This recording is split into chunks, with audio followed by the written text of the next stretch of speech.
ఉదయాన్నే లేచి tea తాగాలంటే Tata tea, కూరలో ఉప్పు తక్కువైతే టాటా సాల్ట్, మంచి బట్టలేసుకుని రెడీ అవ్వాలంటే వెస్ట్ సైడ్ లేదా జూడియో, కారులో బయటికెళ్లాలంటే టాటా మోటార్స్. ఇలా భారతీయుల జీవితంలో ఒక భాగమైపోయింది దిగ్గజ Tata group. TCS, air India, Vistara, Tata steel, Tata chemicals.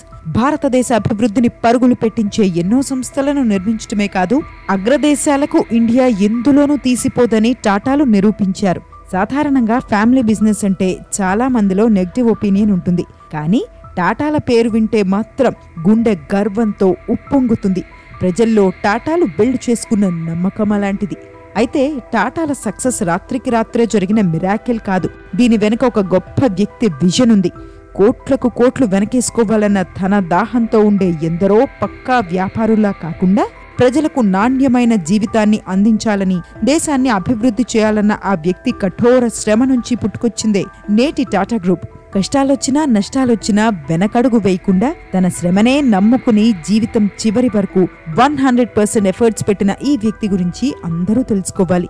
ఈ టాటా సామ్రాజ్యానికి మూలం, ఇండియన్ ఇండస్ట్రీకి భీష్మ పితామహుడుగా దేశ చరిత్రలో నిలిచిపోయిన జంషెడ్జీ టాటా గురించి ప్రతి ఒక్కరూ తెలుసుకోవాలి. Jamsetji Tata success, failures, vision గురించి తెలుసుకున్న తర్వాత మీరు ఒక్కటే మాట అంటారు, what a vision, what a thought. Ladies and gentlemen, fasten your seat belts. మీరు ఒక ఎపిక్ స్టోరీని విట్నెస్ చేయబోతున్నారు. టాటా గ్రూప్ ఫౌండేషన్ అంచెలంచెలుగా ఎదిగిన విధానం గురించి నేను మీకు చెబుతాను. వీడియో చాలా ఇన్ఫర్మేటివ్ గా ఉంటుంది. మిస్ అవ్వకుండా చివరి వరకు చూడండి. ఈ కంటెంట్ మీకు నచ్చితే మా ఎఫర్ట్స్ ని గుర్తించి వీడియోని లైక్ చేయండి, మన ఛానల్ ని సబ్స్క్రైబ్ చేసుకోండి. ఈ కథ 1840s లో మొదలవుతుంది. కుటుంబంలో అనాదిగా వస్తున్న పూజారి వృత్తిని పక్కన పెట్టి ఎన్నో ఆశలు, మరెన్నో కలలతో గుజరాత్లోని నవ్సారి అనే చిన్న గ్రామాన్ని విడిచి బాంబే మహానగరానికి వెళ్లారు నుసిర్వంజీ టాటా. కానీ బాంబే వంటి మహానగరంలో బతకడం అంత ఈజీ కాదు. పైగా టాటాకి డిగ్రీలు లేవు, కుటుంబ వ్యాపారాలు లేవు. ఆయనకున్నదల్లా బలమైన సంకల్పం మాత్రమే. బాంబేకి వెళ్లిన తర్వాత స్థానిక బ్యాంకర్ ఓ స్నేహితుడి సాయంతో నుసిర్వంజీ టాటా కాటన్ ట్రేడింగ్ బిజినెస్ ని మొదలుపెట్టారు. కొన్ని రోజులకే ఆయన భార్య జీవన్ భాయ్, కుమారుడు జంషెడ్జీ టాటాలు నుసిర్వంజీ టాటాతో చేరారు. జంషెడ్జీ తెలివితేటలను గుర్తించిన నుసిర్వంజీ టాటా పిల్లాడికి చదువుంటే జీవితంలో పైకెదుగుతాడని విశ్వసించారు. అందుకే జంషెడ్జీని బాగా చదివించారు. చేతికి డిగ్రీ వచ్చిన వెంటనే జంషెడ్జీని హాంకాంగ్ పంపించారు. అక్కడ మరో 3 పార్ట్నర్స్ తో కలిసి కాటన్, ఓపియం బిజినెస్ మొదలుపెట్టారు జంషెడ్జీ. కొంతకాలానికే ఈ బిజినెస్ షాంఘైతో పాటు యూరోప్ కి విస్తరించింది. అమెరికాలో 1861లో జరిగిన సివిల్ వార్ రూపంలో టాటాల దశ తిరిగిపోయింది. నాటి సివిల్ వార్ కారణంగా కాటన్ సప్లై చైన్ తెగిపోయింది.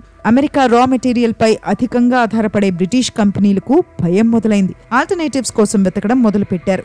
ఈ ఆపర్చునిటీని టాటాలు 2 చేతులతో అందిపుచ్చుకున్నారు. కాటన్ ని విక్రయించి రెట్టింపు లాభాలు సంపాదించుకోగలిగారు. ఇది టాటాల వ్యాపార సామ్రాజ్యంలో ఒక మేజర్ టర్నింగ్ పాయింట్ గా చెబుతూ ఉంటారు. ఈ పరిణామాలు వారి వ్యాపార విస్తరణకు ఉపయోగపడ్డాయి. కానీ టాటాల ఇనీషియల్ సక్సెస్ లో కొన్ని ఫెయిల్యూర్స్ కూడా ఉన్నాయి. ఏ సివిల్ వార్ అయితే టాటాల తలరాతను మార్చేసిందో అదే సివిల్ వార్ వారిని కష్టాల్లోకి నెట్టింది. అంతర్యుద్ధం ముగిసిన తర్వాత ఇంగ్లాండ్కు అమెరికా నుంచి కాటన్ సప్లై మళ్లీ మొదలైంది. ఇది లండన్లోని టాటాల బిజినెస్ ని దెబ్బతీసింది. కంపెనీ ఆర్డర్లు కోల్పోయింది. ఇన్వెస్టర్లు మీద పడ్డారు. చాలా నెలల పాటు ఇంగ్లాండ్లోనే ఉండి రాత్రి పగలు కష్టపడి చేసిన అప్పులను జంషెడ్జీ టాటా తీర్చగలిగారు. ఆ సమయంలోనే టెక్స్టైల్ బిజినెస్ ని మరింత లోతుగా అర్థం చేసుకోగలిగారు. అటు ఇండియాలో కూడా టాటాల పరిస్థితి గొప్పగా ఏం లేదు. భారత్లోని కాటన్ బిజినెస్ కూడా దెబ్బతింది. తాను కొత్తగా కట్టుకున్న 7 అంతస్తుల భవనాన్ని అమ్మి అప్పులు తీర్చాల్సొచ్చింది నుసిర్వంజీ టాటా. టాటాలంటే నమ్మకానికి పెట్టింది పేరన్న మాటలు సొసైటీలో వినిపించడం మొదలయ్యాయి. కత్తిని ఎంత సాన పెడితే అంత పదునుగా మారుతుందన్నట్టు కష్టాలను ఎదురీది మళ్లీ పుంజుకోవడం టాటాలకు అలవాటు. ఒక కాటన్ ట్రేడర్గా ఉంటే సరిపోదు, మ్యానుఫ్యాక్చరింగ్ చేస్తేనే ఇండస్ట్రీలో ఎదుగుతామని జంషెడ్జీ టాటాకు అర్థమైంది. ఇంగ్లాండ్ నుంచి ఇండియాకు తిరిగొచ్చి 1869లో బాంబేలోని ఒక పాత ఆయిల్ మిల్ ని కొని దాన్ని కాటన్ మిల్ గా మార్చారు. 2 ఏళ్ల పాటు నడిపి దాన్ని లాభాల్లో అమ్మేశారు. జీవితంలో చాలా నేర్చుకున్నామన్న గర్వం, చాలా చూసేశామన్న పొగరు, డబ్బుతో వచ్చే అహంకారం వంటివి టాటాలకు లేదు. ఇంకా నేర్చుకోవాలి, ఇంకా ఏదైనా సాధించాలి, సమాజాభివృద్ధికి కృషి చేయాలన్న కుతూహలం వారిలో ఎప్పుడూ ఉండేది. అందుకే తన నాలెడ్జ్ ని అప్డేట్ చేసుకునేందుకు జంషెడ్జీ టాటా తరచూ విదేశాలకు వెళ్లేవారు. 1873లో ఇండియాలో సొంతంగా ఒక స్పిన్నింగ్ మిల్ను పెట్టాలని జంషెడ్జీ భావించారు. లేటెస్ట్ టెక్నాలజీ, మెషినరీ యూరప్ నుంచి తీసుకొచ్చి నాగ్పూర్కి సమీపంలో మిల్ని ప్రారంభించారు. దీని పేరు ఎంప్రెస్ మిల్. ఇది టాటా గ్రూప్ ఫౌండేషన్ పిల్లర్. దీనికోసం తండ్రి, కుమారులు చాలా కష్టపడ్డారు. కానీ నాగ్పూర్లో వర్క్ కల్చర్ సరిగ్గా ఉండేది కాదు. ఆ కాలంలో నాగ్పూర్ ప్రజలు పని మీద పెద్దగా ఆసక్తి చూపించేవారు కాదు. ప్రతి చిన్న విషయానికి రోజులు సెలవు పెట్టేవారు. ఈ సమస్యకు టాటా ఒక ఇన్నోవేటివ్ సొల్యూషన్స్ ని వెతికారు. అదే ప్రావిడెంట్ ఫండ్ ఇన్సూరెన్స్. తమతో పాటు తమ చుట్టుపక్కల వారు కూడా అభివృద్ధి చెందాలన్న సంకల్పం టాటాల సొంతం. వర్కర్ల జీవితాలను అప్లిఫ్ట్ చేసేందుకు general provident fund scheme, medical insurance ని ప్రారంభించారు. ఫ్యామిలీ డేస్, స్పోర్ట్స్ డేస్ నిర్వహించి వర్కర్లకు గోల్డ్ చైన్స్, వాచ్లు, డబ్బులను బహుమతులుగా ఇచ్చేవారు. టాటాల డెడికేషన్ ని గుర్తించిన వర్కర్లు ప్రొడక్టివిటీని పెంచారు.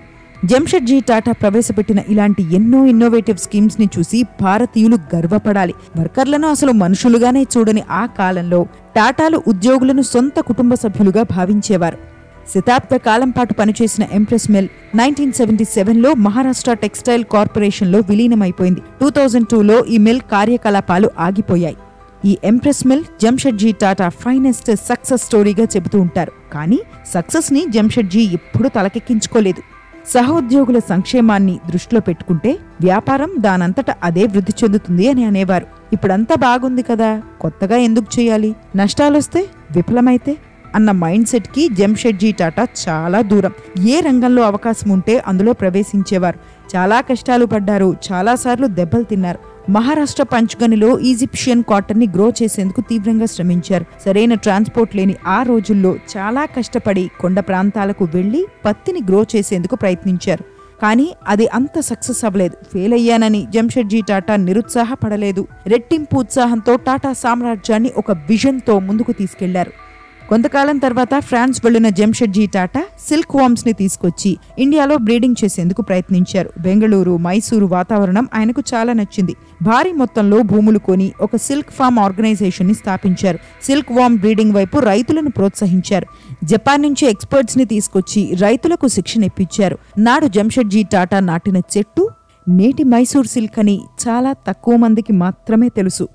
జీవితంలో ఎంత ఎదిగినా, ఎంత సంపాదించినా జంషెడ్జీ టాటా తన మూలాలను మర్చిపోలేదు. తనకు ఆశ్రయాన్ని, అవకాశాలని, కలలు కనేందుకు ధైర్యాన్ని ఇచ్చిన బాంబేని అభివృద్ధి చేద్దామని చాలా విధాలుగా ప్లాన్ చేశారు. బాంబేలో రియల్ ఎస్టేట్ ని వృద్ధి చేశారు. అనేక టౌన్షిప్స్ కి ప్రణాళికలు రచించారు. బిల్డింగ్ ని హాబీగా పెట్టుకున్న ఆయన ఎన్నో ఫ్లాట్స్ ని నిర్మించి ఎఫోర్డబుల్ ధరలకు రెంట్కి ఇచ్చారు. అంతేకాదు ప్రజల ఆరోగ్యం పైన జంషెడ్జీ టాటా దృష్టి సారించారు. ప్లేగ్ వ్యాధి కారణంగా 1896 నుంచి 1899 మధ్య కాలంలో 18,000కు పైగా మంది మరణించారు. అల్లాడిపోతున్న బాంబేని చూసి టాటా తట్టుకోలేకపోయారు. ఆయన సొంతంగా రీసెర్చ్ చేశారు. దొరికినన్ని విషయాలను సేకరించారు. అప్పుడే హాఫ్కైన్ సీరం గురించి తెలిసింది. ప్లేగ్ వ్యాధి చికిత్సకు అప్పట్లో అదొక్కటే చికిత్స. కానీ దాన్ని వాడితే లెప్రసీ, స్మాల్ పాక్స్ వస్తాయని భయాలుండేవి. జంషెడ్జీ నాలెడ్జ్, మూఢనమ్మకాలు, రూమర్స్ కి మించినవి. హాఫ్కిన్ సీరం ని టాటా తీసుకున్నారు. భయాలు వదిలి సీరం తీసుకోవాలని ప్రోత్సహించారు. బాంబేకి ఎలక్ట్రిసిటీ తీసుకురావాలని కలలు కనేవారు. హైడ్రో ఎలక్ట్రిసిటీ ప్రాజెక్ట్ మీద వర్క్ చేశారు. కాలం గడిచే కొద్దీ టాటాలతో పాటు బాంబే నగరం కూడా వేగంగా అభివృద్ధి చెందుతూ వచ్చింది. కానీ ఎవరైనా బాంబేని సందర్శిస్తే వారు బస చేసేందుకు చెప్పుకోదగ్గ హోటళ్లు లేవు. ఉన్న 2 పెద్ద హోటళ్లు బ్రిటిషర్లకే ఎక్కువ ప్రాధాన్యత ఇచ్చేవి. పైగా ఆ హోటల్స్ లో గదులు చాలా చిన్నవిగా ఉండేవి. ఈ రెండిట్లో ఒకదానిలోకి జంషెడ్జీ టాటా వెళ్లేందుకు ప్రయత్నించారని, కానీ బ్రిటిషర్ కాకపోవడంతో ఆయన్ని అడ్డుకున్నారని కథలున్నాయి. ఏదో ఒక రోజు ఆ రెండిటికి మించిన పెద్ద హోటల్ని కట్టాలని నాడు ఆయన సంకల్పించినట్టు ఆ కథలు చెబుతూ ఉంటాయి. మరి అవి ఎంతవరకు నిజమో తెలియదు. కానీ జంషెడ్జీ మాత్రం ఆ కాలంలో కని విని ఎరుగని రీతిలో ఒక గ్రాండ్ హోటల్ ని నిర్మించారు. దాని పేరు తాజ్ మహల్ హోటల్. ఇప్పటికీ ఇది చెక్కు చెదరకుండా నిలబడి దేశానికే కీర్తి తీసుకొస్తోందంటే టాటా విజన్ మాత్రమే కారణం. అప్పటికింకా గేట్వే ఆఫ్ ఇండియా నిర్మాణం జరగలేదు.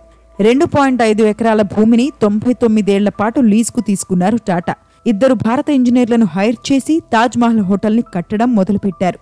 ఇప్పటికే నీ నెత్తి మీద చాలా పనులున్నాయి, వయస్సు మీద పడుతోంది, ఇప్పుడు ఇవన్నీ అవసరమా అని సొంత సోదరి అడిగిన ప్రశ్నకు బాంబే ప్రజల కోసం ఏదైనా చేయాలన్న సంకల్పంతో తాజ్ మహల్ ని కడుతున్నట్టు బదిలిచ్చారు. 1898 నవంబర్ 1న తాజ్ మహల్ హోటల్ కి ఫౌండేషన్ పడింది. జంషెడ్జీ టాటా ప్రతిరోజు కన్స్ట్రక్షన్ సైట్ ని సందర్శించేవారు. హోటల్ నిర్మాణం ప్రతి దశలోనూ ఆయన పాల్పంచుకున్నారు. ఫర్నిచర్ కోసమే ఆ కాలంలోనే 25 లక్షలు ఖర్చు చేశారు. హోటల్ కి కావలసిన వస్తువులను విదేశాల నుంచి తెప్పించారు. అన్నీ తన సొంత ఖర్చులతోనే చేశారు. అన్నీ దగ్గరుండి చూసుకున్నారు. 1903 డిసెంబర్ 16న హోటల్ ఓపెన్ అయింది. హోటళ్లను ఎవరైనా నిర్మిస్తారు, కానీ దగ్గరుండి పర్యవేక్షించి అన్నీ తానై చేయడం మన ఇంటిగ్రిటీకి, దానిపై మనకున్న ప్రేమను చెప్తుంది. అందుకే Taj Mahal hotel India heritage లో ఒక భాగమైపోయింది. ముంబై పేరు వినగానే గుర్తొచ్చే వాటిలో ఒకటిగా నిలిచింది. జంషెడ్జీ టాటాకి డ్రీమ్ ప్రాజెక్ట్స్ చాలా ఉండేవి. వాటిలో ఒకటి Indian institute of science IISc. నేటి బెంగళూరులో ఉన్న ఈ ఇన్స్టిట్యూట్ కి గొప్ప చరిత్ర ఉందని మీకు తెలుసా? రీసెర్చ్ కోసం ఇండియాలో ఒక గొప్ప సైన్స్ సెంటర్ ఉండాలని టాటా సంకల్పించారు.